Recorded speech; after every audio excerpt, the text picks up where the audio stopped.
ایک بھائی نے کہا کہ یہ کعبۃ اللہ کو چھونے کی خواہش میں بعض عورتیں مردوں کے اندر گھس جاتی ہیں۔ انہوں نے ایک ویڈیو بھی بھیجی تھی جو واقعی ہم بھی دیکھتے ہیں ایسی چیزیں کہ اس میں مرد عورت کا کوئی تمیز نہیں تھی، سب ایک دوسرے میں سمجھ لیں آگے بڑھنے کے چکر میں بہت ہجوم۔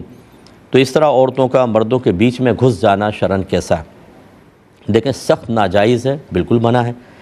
یہ کسی نے بھی جائز قرار نہیں دیا کہ بلکہ علماء نے تو فرمایا کہ اگر حجر اسود پہ رش ہو اور عورت کو یہ گمان ہو کہ مردوں سے جسم ٹچ ہوگا تو وہ دور ہی رہے۔ طواف تو ایک مجبوری ہے، بعض اوقات مطاف میں بہت رش ہوتا ہے کہ غیر مرد نامحرم کے جسم آپس میں ٹکرا جاتے ہیں، لیکن وہ تو ایک منسک کی، ایک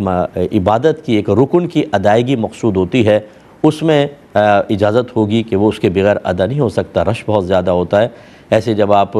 10 ذوالحجہ کو رمیے کے لیے چلتے ہیں تو چونکہ تمام حاجیوں نے آج 10 ذوالحجہ کو بڑے شیطان کو کنکری مارنی ہوتی ہے، اگر 25 لاکھ حاجی ہے تو سب کا مشن یہی ہے کہ آج اس کی طرف بڑھنا ہے، اس میں بھی بڑا رش ہوتا ہے اور اس طرح کنجسٹ ماحول ہو جاتا ہے، کوئی بات نہیں، کیونکہ وہ ایک رکن کی ادائیگی مقصود ہے، وہ اللہ کا حکم ہے۔ لیکن حجر اسود کو چومنا یہ سنت ہے، کوئی فرضیہ واجب نہیں۔ ایسے کعبۃ اللہ کو ٹچ کرنا یا ملتزم جو کعبۃ اللہ کا دروازہ اور حجر اسود کے بیچ کا ایریا ہے، وہاں پہ کہتے ہیں کہ 70,000 فرشتے دعا پر آمین کہنے کے لیے موجود رہتے ہیں۔ ٹھیک ہے، برکت والی چیز ہے، لیکن کوئی فرضیہ واجب نہیں ہے، اس لیے ہماری بہنوں کو بالکل اس سے اجتناب کرنا ہوگا، ورنہ وہ وہاں پر بھی گناہ گار ہو سکتی ہیں۔ انہیں چاہیے کہ ایسے وقت کا انتظار کریں کہ یا تو اس میں صرف عورتوں کو اس ٹائم پرمیشن ہو، اب چاہے رش ہو تو ٹھیک ہے، وہ تو عورتوں کے جسم آپس میں ٹکرا رہے ہیں، کوئی مسئلہ نہیں ہے،